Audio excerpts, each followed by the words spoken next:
check this one trail cam, and then it's back to the house after one of probably the worst hunts I've had in a long time. But we shall walk back here and check this, and the only reason I'm even going to make this video is because I want to bring a video a week if I can. Otherwise it doesn't make much sense to have a channel. So we're going to walk up here and check the batteries on this camera. I can't check any pictures. I can see if it's taken any. The one behind my stand had taken 69 pictures. We'll see how many this one's taken and if the batteries are still up on it.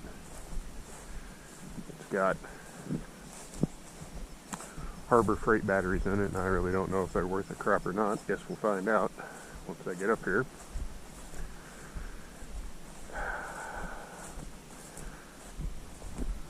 I really don't know how to title this video. I guess I'll title it Mistakes Were Made, and they were made on my part.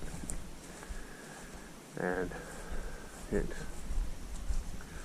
basic common sense that every deer hunter should have, and for some reason common sense slipped out the window for me this morning. So once I get back to the truck, I will have my complaint session and we'll go from there. I'll probably put the complaint session in before I put this piece of the video in, but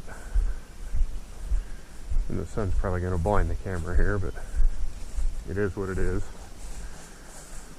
This used to be a hay field, but I know that they come through here to get to the woods from over there on the neighbor's place. Let's see what we got here. It'll probably take my picture once I pull these cameras and see what's on them. I'll probably have a nice picture of my face. Well, this one doesn't say how many pictures it has. So this is, I don't have expensive cameras and they don't send stuff to my cell phone. Still says it has a lot of battery, so we'll just leave it. I didn't spend money on the cellular ones. I'm not rich, and I don't know if they add to your phone bill or not, and I don't want to find out, so I don't have that kind of money laying around anyway.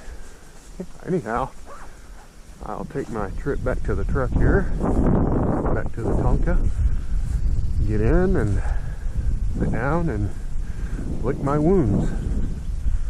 So y'all hang tight. I'll be back with you in a few. And welcome back to the land of dumbasses.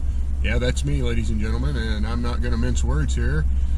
I'm back at the truck, and it's 18 minutes after 8. You might ask yourself, why are you back at the truck so early? The sun doesn't even get light really until 20 minutes after 6. Well, here's the reason why. I don't know how many people are really that obsessed with the scent when it comes to deer hunting, really. I mean, I'm not going to buy one of those Ozonics machines and go all crazy and do things like that. However, I do use things like cover scent and scent away spray. Not this morning. No, I didn't do that this morning, ladies and gentlemen. I don't know what I was, because the scent away spray is right back there, and there's cover scent in my pack that I carry, but I didn't use it today. So it had gotten light, and in front of me in the field, they're probably, at one point they were, a quarter of a mile away, but I could see them coming. We're about 7 deer. They were all doe, but right now I'm kind of meat hunting. I'm not too worried about antlers, so there's that part of it. But I was focused on those deer, and I wasn't paying attention to this side over here of me. And hunting this time of year, there's leaves. Now, there's not very many on this side of my stand over here, which you can see from the camera footage that I have. However, on this side, it's blocked pretty good, but I didn't see the doe come right underneath me. I didn't see it until she was basically right under me. I had my bow in my hand, and another little pet peeve of mine is I won't shoot a doe if she has a very small fawn with her, and she did. She had one that still had spots up and down his legs, or her legs. I couldn't really tell what it was. But that doe got, I would say, she was broadsided under my stand at 10 yards, but she was alerted because she smelled where I walked into my stand. I didn't have any cover scent. I didn't use any scent away spray on myself. So she was picking, she busted me. And she probably moved around in front of my stand, prancing around for, I'm going to say, a good probably 10 minutes before she finally sauntered away behind me and then proceeded to stand in the woods and blow at me for, I would say, another probably 10 minutes. So when she did that, the 7 deer in front of me alerted. Well, I could hear her running off, still blowing the entire way through the thicket here, back out here into the field. And the 7 deer that were in front of me that she had alerted, they basically stood there frozen for probably, I mean, this all occurred until I just got down out of the stand. I'd say probably half an hour. They didn't move until finally those 7, and they never looked really in my direction. They just were paying attention to the fact that the other doe had pranced through the woods and alerted every deer in 20 counties that I was there. So they basically stood there half an hour, frozen. They really didn't mill around too much until they ran right back the direction they came from with their tails in the air, telling anything that could see it, hey, there's something not right back there.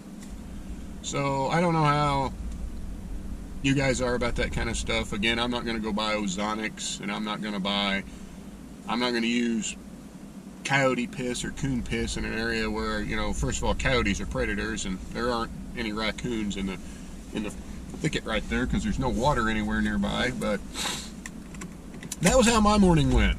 So, and I said when I was going to check the trail cam just then that I'm not going to, you know, mince words here and make excuses or be like these other channels that you might see that they don't show you their Colossus failures or talk about their Colossus failures and any of that crap. I'm not going to do that, and I kind of want to put out a video a week, so that's why I'm making this little rant video here. It's probably not anything anybody's too interested in, but I made it anyway. So now I'm going to drive home and proceed to finish licking my wounds and make a little bit of a closeout to this video, another little rant piece. There's not much actual footage of deer hunting because, as I said to start this little section of the video, I'm a dumbass. So hang tight, we're headed home. Now, this is probably not the content that everybody probably wants to watch on this channel, but it is the way of how this day went for me. So I'm going to have you guys drop in the comments what do you all use for cover scent, and if you've ever had mornings where you know, not necessarily forget to do something, but you just don't do it, and it ends up coming back and biting you in the ass, like I did this morning. And then another question I have for anybody on here that happens to be a deer hunter is, what do you consider the smartest deer in the woods?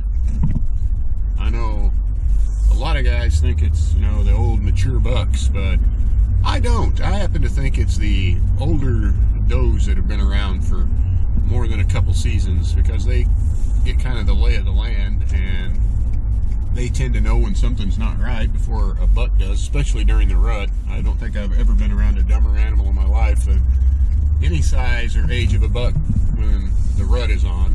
So that's my opinion on that. But y'all that are deer hunters that follow this channel, if you drop in the comments what you think the smartest deer in the woods is, let me know what you think. I know what I think, and I can guarantee you that doe that busted me this morning, every time she walks into the clearing in front of my stand, she's going to look up, or at least look my direction. She might not look up, because I don't think she ever actually saw me. She just winded me, because she never looked up in the stand. She just kind of looked in my direction, even with the ground. She never actually looked up. So, but I guarantee that she'll look into that hole from now on. And there has been more than one doe in that area in the time that I've hunted in there, which is since I've been able to hunt. There's always one or two that once they bust you, they always look in that spot, probably for the rest of their lives. And the only way you're going to keep them from doing that is to harvest the animal and remove it from the equation. But that's my opinion on that. Be it right or wrong, that's what I think. Y'all can drop in the comments what you think. And I'm sorry if this video is coming out boring today, but as I turn onto my street here, it's just I need to rant, and that's what this video is going to turn into, is a rant session. I would call it something else, but I'll just leave it at that. I'll rant on my way to my driveway here. I don't know what exactly we're doing here, but whatever. And for those of you that don't know, I bought a house, and it is in town, so I'm not really the town kind of guy, but you do what you have to do to be able to afford something. Not that it was cheap, but can't really build on your property when it's not very feasible money-wise. But well, there you have it, folks. That's my complaint session for the day. This isn't a very long video. If it makes it 10 minutes, it'll be a miracle. But I'm not, like I said, back at where I was hunting at this morning, back there, I'm not going to do fluff pieces where I, only show you the positives. I mean, last week was just to get my feet wet back into doing this. This week is a complete complaint session about the fact that I utterly failed at, being a bow hunter. It was a simple fact that I just didn't do something this morning. Not because I didn't have it, not because I don't know better, it's just because I just didn't do it. I really don't have an excuse for it. I would say lazy, but it's not really lazy because it wouldn't have taken that much effort to have, got the cover scent out of my pack and sprayed myself with scent away. If that helps, maybe it's just a confidence thing, I don't know. But with that being said, I'm going to close this video out, and I hope y'all watch it. Leave some comments, and subscribe if you want to see more epic whitetail failures. But anyway, thanks for watching. Catch you on the next one.